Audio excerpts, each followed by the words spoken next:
what is the worst thing you've ever heard about yourself? Like I told you, Africans are negative in general.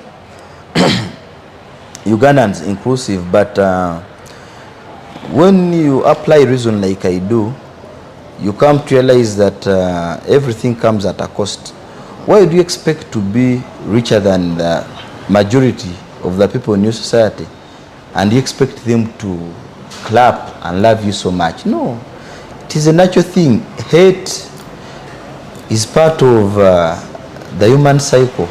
So instead of making me feel bad, I've learned how to live with it and how best can I use it towards improvement of towards my progress and improvement of the society where I live.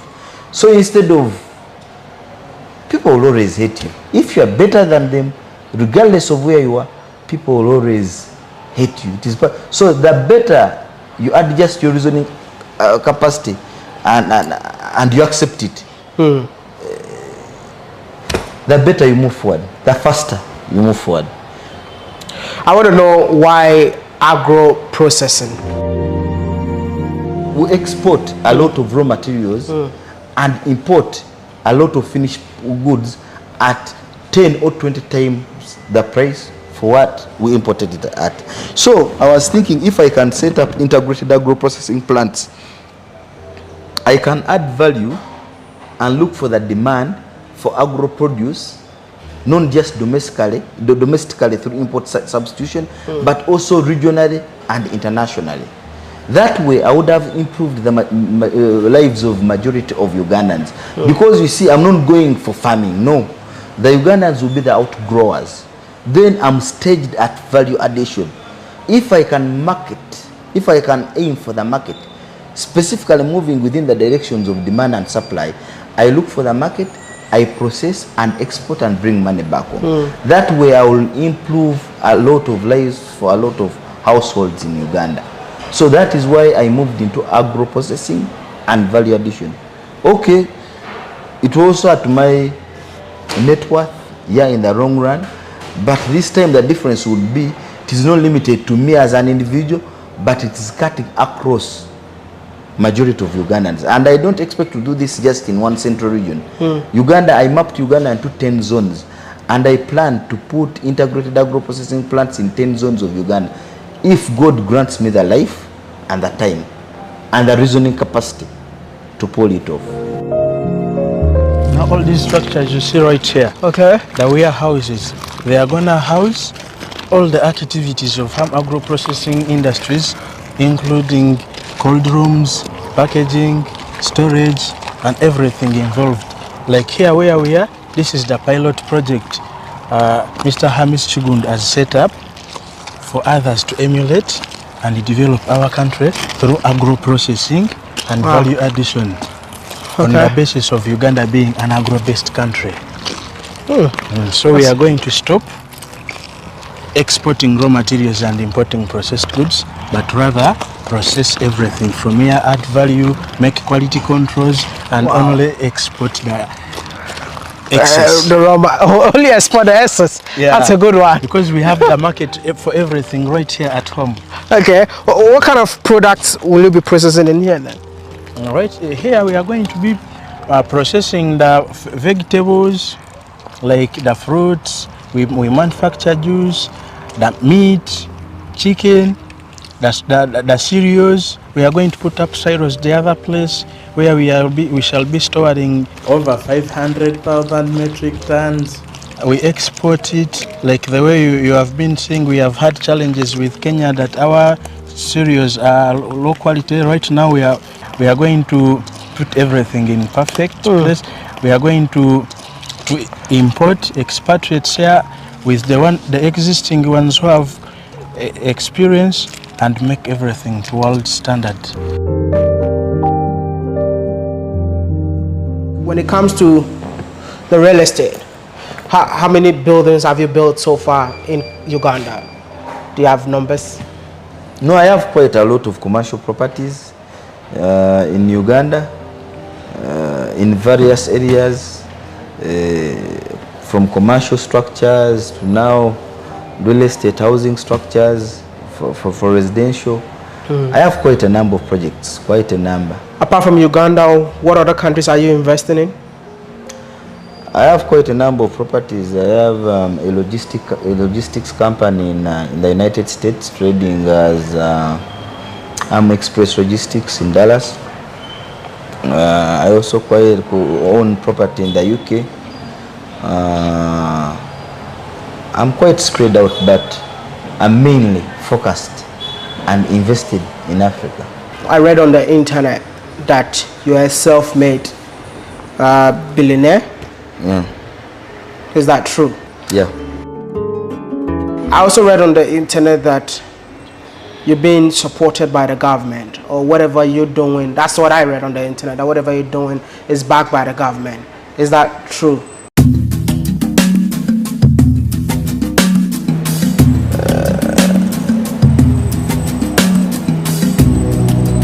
I am an independent individual and a private member of the society. I don't hold any public funds, for clarity. And when you say government, if you mean that the government has put in place the right prevailing circumstances or platform under which a reasonable man like me has been able to exploit the prevailing circumstances like security and freedoms to make it to where I am today, it is 100% true.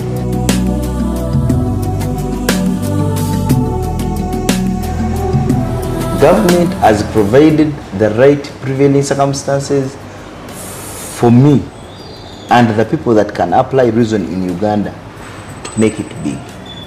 That is a fact.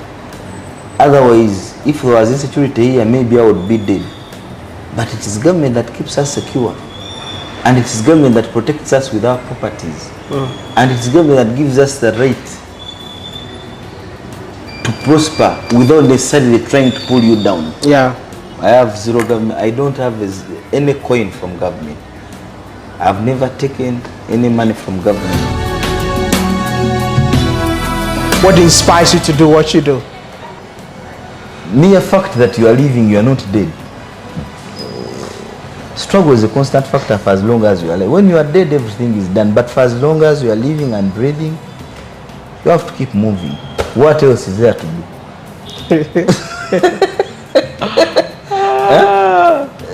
If there is life, there's everything, right? Yeah, if there is life, because you see, in the initial stages of prosperity, a man looks for a nice house, a nice car, better ways of survival.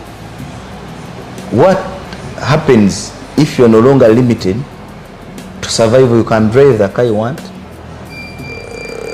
you can live in the biggest house possibly you can afford. Then what? You still eat one plate of food, you still drive one car at a time, you can still stay in one house regardless of what you possess. So what then? How many Africans have what I have? There are very few. Yeah. So the best I can give anyone watching this show right now, the best anyone hearing us now, listening to us now, is how can I kickstart your reasoning capacity regardless of where you are. You see, it is never too late to reason. I'll give you an example of our education systems. Majority of Africans have gone through education systems and now they hold PhDs, they are professors. But have you ever asked yourself why are the most educated people of our society the least, I would say, rich or Wealthy in our societies? Yeah. Just because, you see, by nature and character in Africa, we've been told that you should draw the difference within reasonable perimeters. You should draw the difference between knowledge and wisdom. Professors have acquired a lot of knowledge with ability to articulately pass it on to others, but with total inability to practically apply it towards their own progress and prosperity of their societies. Reasoning is key. It is deep, critical analysis of the prevailing circumstances without necessarily fronting personal emotions and desires. Because you see, with reason we do what is right. With desires and emotions, we do what we desire. Africans are taken up by short-term desires and emotions, not progressive reasoning. I think people need to have a copy of this book because we've been talking about reasoning. So I would say that the secret behind your success is reason.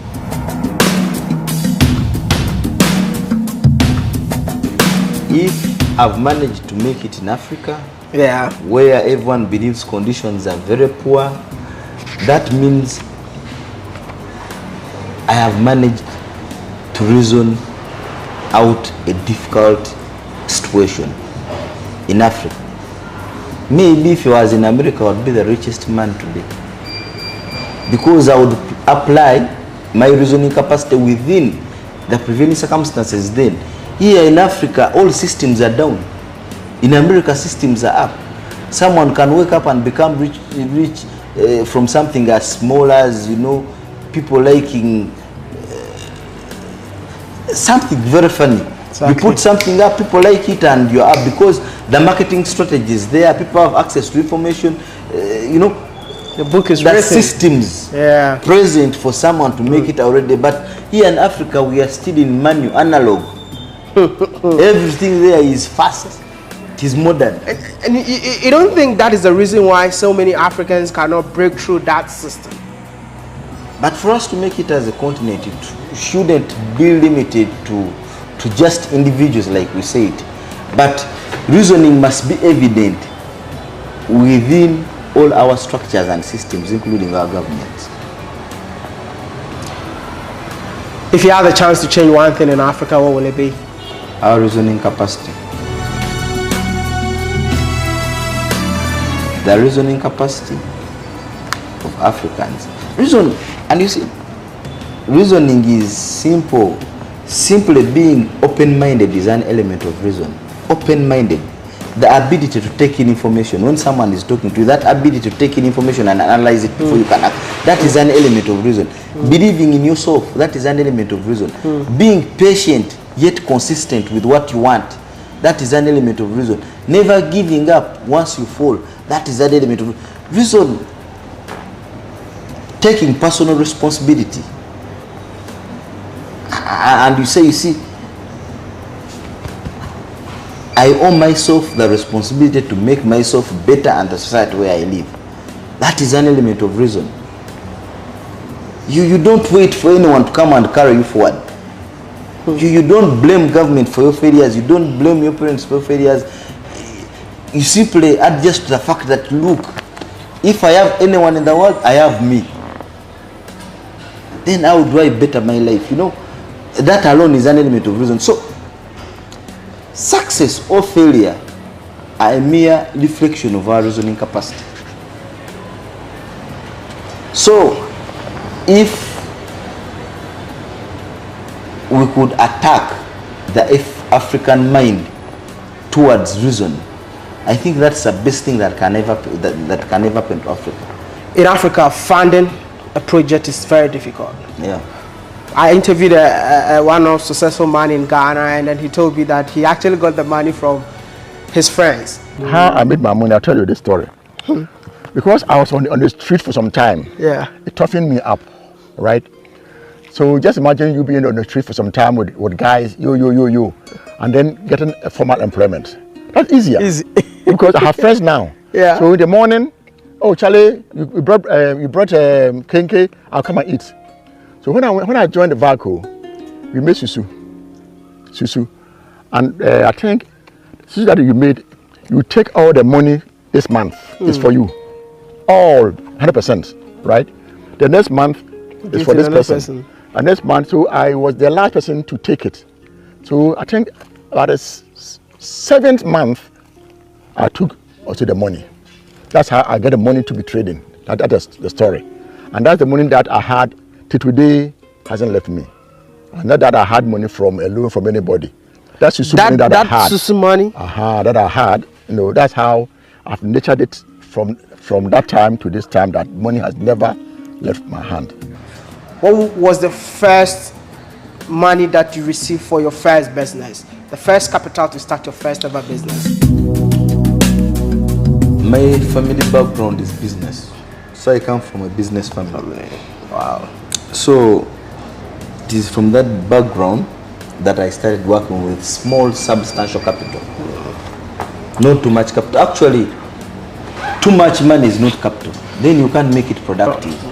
Capital is that little amount of money you insert in a business on a probability of losing it or gaining more, which I call a risk. Then it starts multiplying. The multiplier effect is what translates into actual success and progress and prosperity in the long run. So a constant engine, a constant productive engine is what makes a person wealthy. Where can we get this book? In Uganda you can get physical copies, but on the internet you can get it from Amazon. Amazon. Both books, Success and Failure, based on reason and reality, and Reason as the world masterpiece. For I believe there is nothing above reason. And if there is anyone who can successfully challenge me on this, please, you are most welcome. I think reason is above everything when it comes to human progress or failure. Reason is the governing factor. Okay, in a layman's language, I would say it all starts and ends in the mind. You're building a 40-seater, 40,000 capacity stadium. Yeah. Right in the middle of the city of Kampala. Yeah. And when I got there, I saw only black engineers. And I was amazed because I've never seen anything like that before. Because anytime you see any big construction going on, we tend to see either the Chinese or maybe the whites surveying everything. No, but maybe when you look at the stadium, how many Africans have built a stadium like I've done? Maybe I may be the first or one of the few.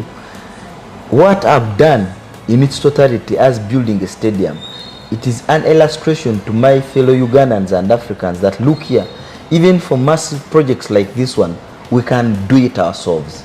And I've made sure all the people I employ, all the engineers and everyone on the stadium is totally, absolutely, completely Africans. So I'm trying to show them that look here, we can do it. If I've done it, you too can. You can do it. Let us put our hands together and make sure we build Africa. For it is our obligation as Africans to build Africa. If we don't take that onus or responsibility upon us, that it is our obligation to build Africa, then Africa shall never develop. When you talk of an investment or investor in Africa, it's synonym to a foreigner. But that is what we are trying to change right now. We are trying to show everyone that look here, yes, we can develop Africa as Africans. This is our identity. This is we are defined by who we are. We are Africans. Africa as us. And we have Africa. So, we leave it for who will develop Africa if we don't take the responsibility upon us to build and develop Africa. We have limited ourselves to mediocrity and for any big projects you look at in Africa, it's either done by the West, by the Europeans, by the Chinese, yet they have the same red blood like we are flowing in our veins. We are humans like them. We can actually even do better than them if we address our minds to reasoning. And for me, I've decided to stop talking about it and illustrate. Maybe talking may not be convincing enough within perimeters of reason that look, it is possible for us to make it. That's why I wrote a book, Success and Failure, based on reason and reality. For reality is what it is, as you see it, not what you want it to be. How many people have you employed? Currently, I employ close to 4,600 employees directly under me, and they're all Ugandans. The stadium itself is living proof that I've done it. Because you see, a stadium is something communal. Me and my family cannot accommodate and utilize the stadium. This is something communal. Yeah.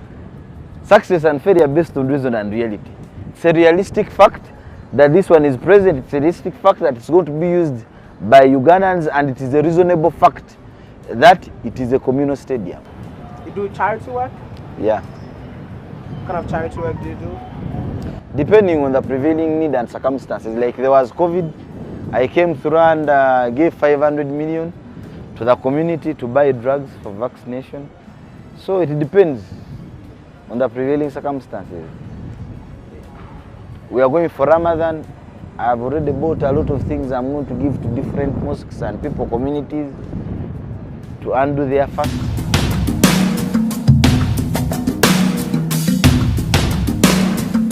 When you hear the name Africa, what comes into your mind?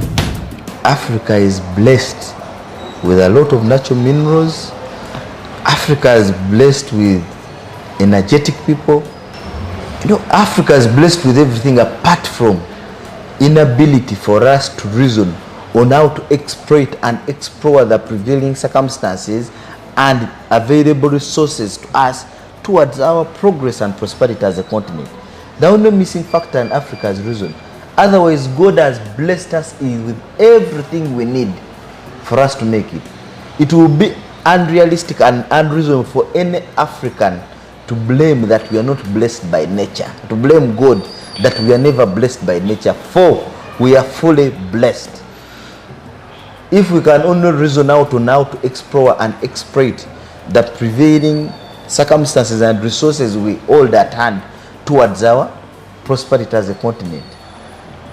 You made it in Africa, but an ordinary African is saying that it's not possible to make it in Africa. But that statement from a reasonable perspective is wrong. How can you say that it is wrong? It is impossible to make it in Africa. Yet the Africans that have made it, it is defeated by reason and reality. You see, that is exactly what I'm fighting. Inability for Africans to believe in themselves. If I can do it, you can do it. What is the difference between me and you? We all have the same time in a day. We have 24 hours. I don't have any different. What do I do different from you that has made me prosper and has kept you in the state you are at? For me, I think it is all about, it's all in the mind. It all starts and ends in the mind.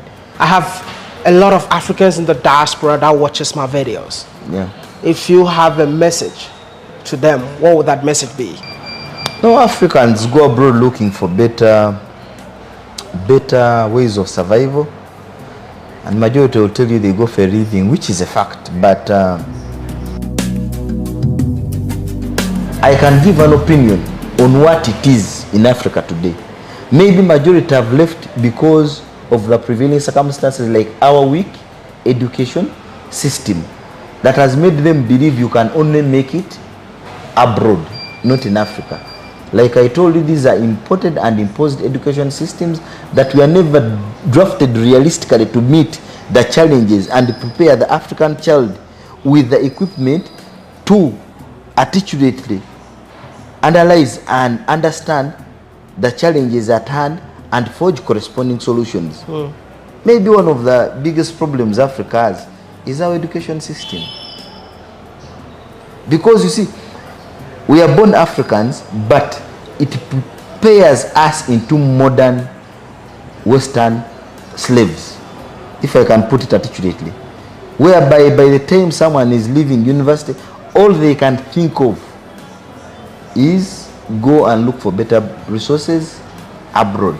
And maybe that's why a majority of people living abroad.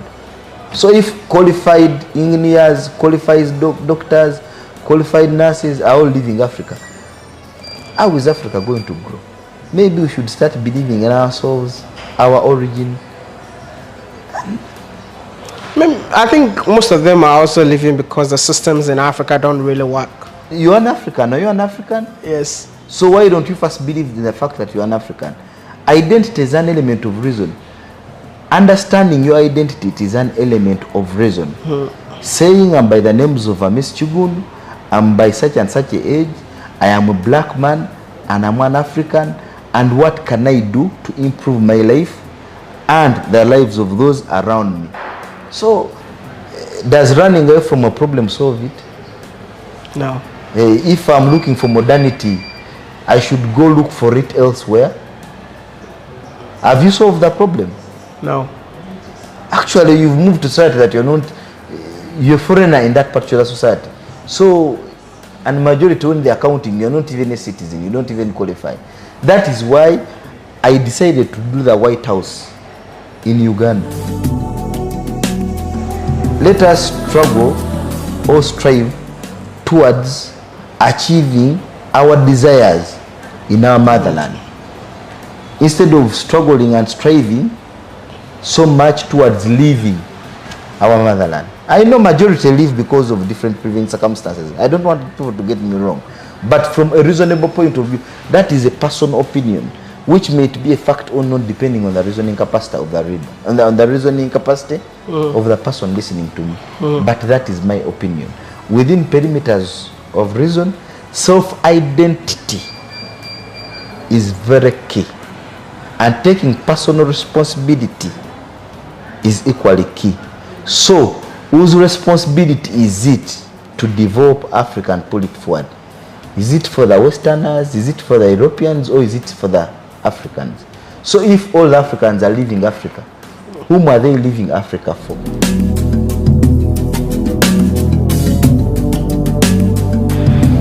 To all my fellow Africans and the world at large, to everyone listening to me,